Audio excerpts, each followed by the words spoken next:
Good morning. In basketball, when a ball handler wants to survey the floor to decide what to do, to pass, to shoot, to dribble, he plants a foot and calls it a pivot. It enables him to move in a 360-degree radius and survey the floor in front of him and make the decision about what to do. A pivot, a rapid change in a different direction. Over the last couple of months, we as a nation, as a world, as a church, have done a great deal of pivoting. On March 15th, we suspended our in-person worship services due to the threat of the COVID-19 virus.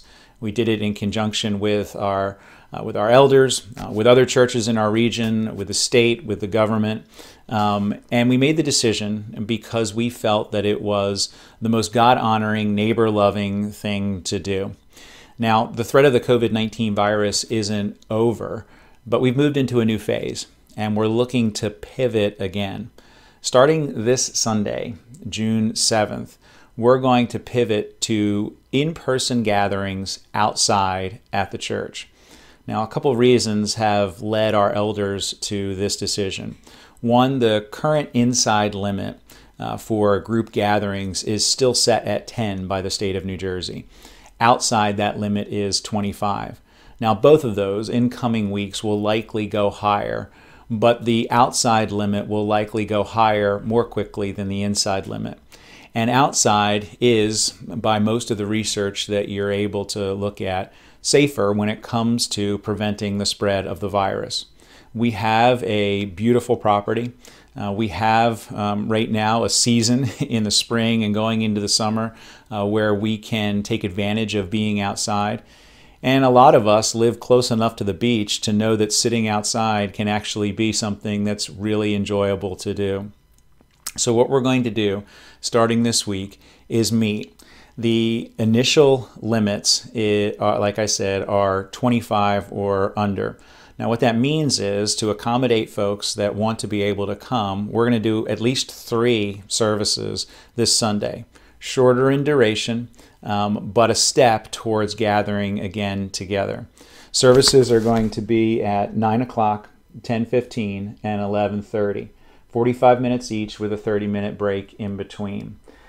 During the next couple of days, our elders are going to be calling folks in the congregation to try to get an indication of, first, are you interested in attending under this kind of situation? And 2, if you have a preference as to which of the services you would prefer. We're not going to be able to match everybody exactly to the service maybe of their first choice, and we understand that, and it might not be ideal.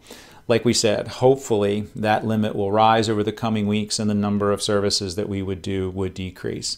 We are going to ask folks that they wear face coverings in order to make everyone feel more comfortable. It's a sign and an act of love towards the others around us that we hope will be a sign of unity amongst us as we come together. The other thing that I just want to make clear is, if you're at all uncomfortable with coming together and gathering in person, we completely understand that. We're going to continue to live stream or to offer a video option. We're going to do that through live streaming one of the services, and then that live stream will then turn into a recording that will be available.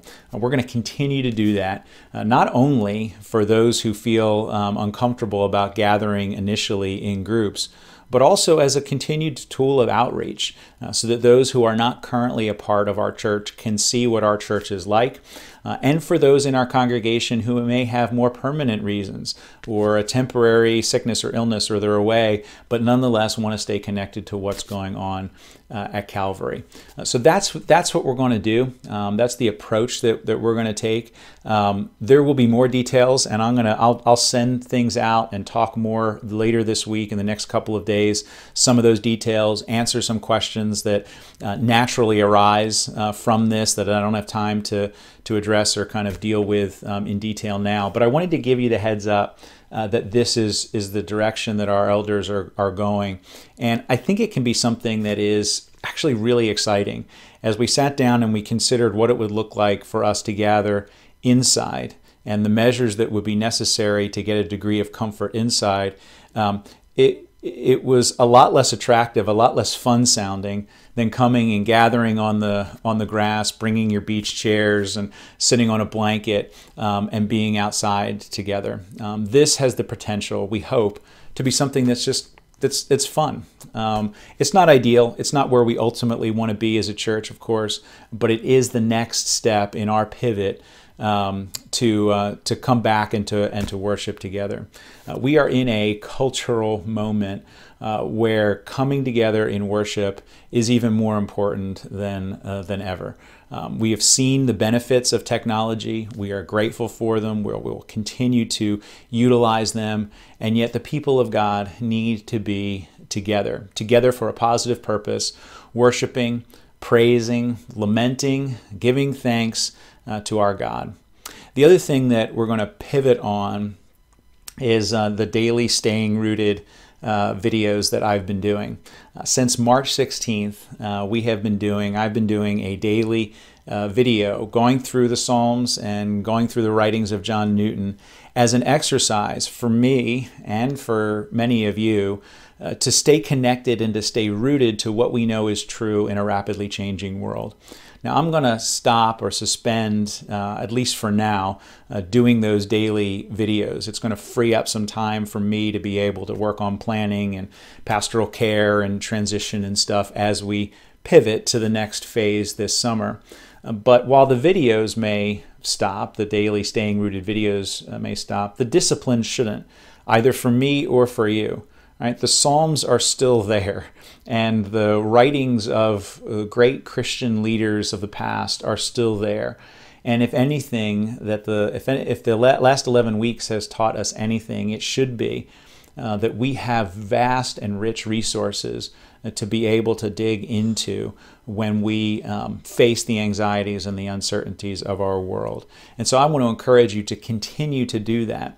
Continue going through the Psalms and going to the Psalms as a place of encouragement and expression of the various levels of emotion that we feel.